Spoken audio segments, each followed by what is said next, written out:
Wait, you didn't know my favorite game of all time is getting remade? I'm sorry, but... I really thought you could get away with this, eh? Wait. Oh yes, ladies and gentlemen, Gothic 1 is being remade! Okay, yeah, I imagine for a lot of you, that doesn't mean a lot, and is likely listing the reaction of, yay, I'm happy for you. What the hell is Gothic? Anybody got any? Alright, let's start from the beginning.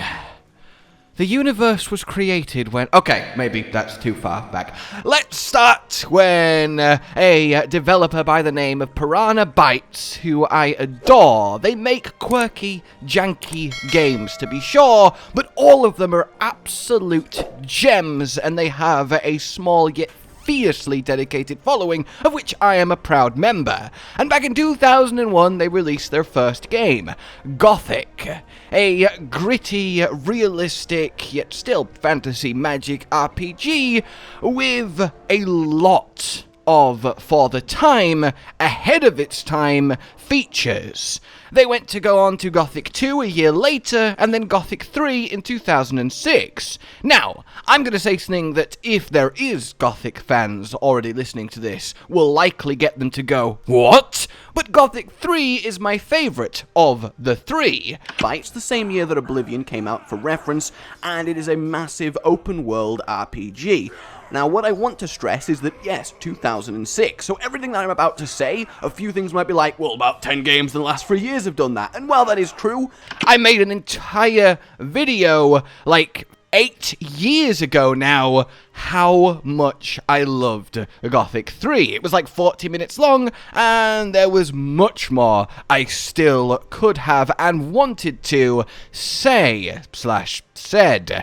The thing is, back then, I had only played Gothic 3, and so many of the features that I praised it for were in Gothic 1 or Gothic 2, and simply carried forward. Now, Gothic 3 is very much different from the first two in a lot of ways, better and worse too, and having now played Gothic 1 and Gothic 2, I just simply consider the series to be my favourite RPG series of all time, and it's not even close. Though Gothic 3 will always be the GOAT when it comes to soundtrack.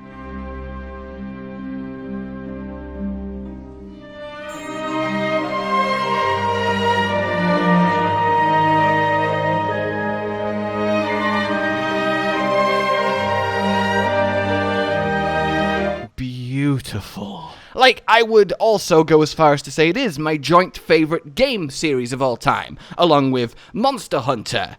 The thing is, it's ruined other RPGs since. Like, Gothic 3 was 2006, and the only RPGs that I have liked as much as them in the last 18 years is The Witcher 2 and 3 and Baldur's Gate 3 this year. And Baldur's Gate is, of course, not the same as a, down-on-the-ground, air quotes, proper RPG. You know what I mean. It's not the same general form. So really, on that end, it's just The Witcher. And is that not crazy? Like, I cannot overstate how compelling these games are. I also cannot overstate how hard these games are to like to begin with. You have to really commit. You have to let yourself get over the colossal wall of jank, difficulty, and systems to really make it happen for yourself. But once you get there, it will kindle a flame of love unlike anything else. And while I could sit here and tell you everything that they do that is incredible, everything that I adore, everything that makes them so good, we would end up with another 40 minutes, which completely circumvents the point of this video, which that is, the first one is being remade, and has been getting a remake for like 5 years now. That said, I will link to my talk on Gothic 3 from 8 years ago down below, because it still holds up.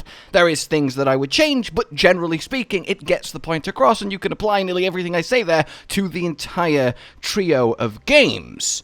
It's truly a shame the series never took off, because it is undoubtedly, and again, this is going to be heresy to a lot of you, but I imagine those of you that it's going to be heresy to haven't actually played the Gothic series. They are definitively better than the Elder Scrolls series, and we all know how much they're loved. I literally couldn't enjoy Skyrim because I played Gothic, and it just made me go, this is so much worse than Gothic. And yeah, I know how insane that sounds, but it's really how I feel. There's just something about them, and they're not for everyone. One of their best selling points to me is that every NPC in Gothic treats you, the main character, like a nobody asshole, and they just don't care. And I think that's great. You have to work so hard for everything, and it's so meaningful how you crawl your way to a finish line as a quite literal nobody. There's no grandiose chosen one crazy powers. There's just, who is this random git that's walked into our camp as we're living in this awful like prison camp to talk the first game. I don't care about him or his need to find some work to earn money and scrape by. I'm barely even gonna talk to him. And it just tickles me. Every character, if you kill them, they stay dead forever. Gothic pioneered that, and other games have done it since, but in Gothic it's really true. You can kill the most nobody to the most important character in the game, and now they're just dead forever, and everything associated with them is locked out. Everyone drops their equipment they're literally holding when you kill them, and there is just a finite amount of everything in the world. The way quests work, there's no markers or compass or help. All you have is the conversation with the person who asked you to do the thing, and then you work it out with that information. I'm immediately getting sidetracked into why I love these games so much, but it's essentially the greatest representation and fantasy fulfillment of what it would be like if you yourself were teleported to a, gritty fantasy world with your current day set of skills and powers, and that's it. You've got no advantage, no connections, the clothes on your back, and you have to get by. That is what they do for you, and it's so much fun. And then beyond that, everything works in the most realistic way I have seen everything work in an RPG still ever. So, yeah. To say that I am excited for Gothic 1's remake is an understatement, because as you have probably been seeing and are seeing, it definitely hasn't aged well. Again, these games were janky, the controls to the UI, to everything. In fact, Gothic 1 recently got remastered and re-released on the Switch of all things, and a lot of those problems were fixed, so if you do want to experience it, that is certainly not a bad way to do it, and that's part of the hype building process for the Gothic 1 remake. Now, as I said, the Gothic 1 remake has been going on for like 5 years. And 4 years ago, they released a sort of playable demo teaser of what they were currently, all about, how far along they were. And by they, I mean THQ Nordic, the same people that published Titan Quest, which is also one of my favorite games of all time. I adore it. It's a great ARPG, the myth and legends, and I'm so excited there's a Titan Quest 2 finally coming, and they are the ones behind it. So yeah, I certainly do have faith that they can pull it off.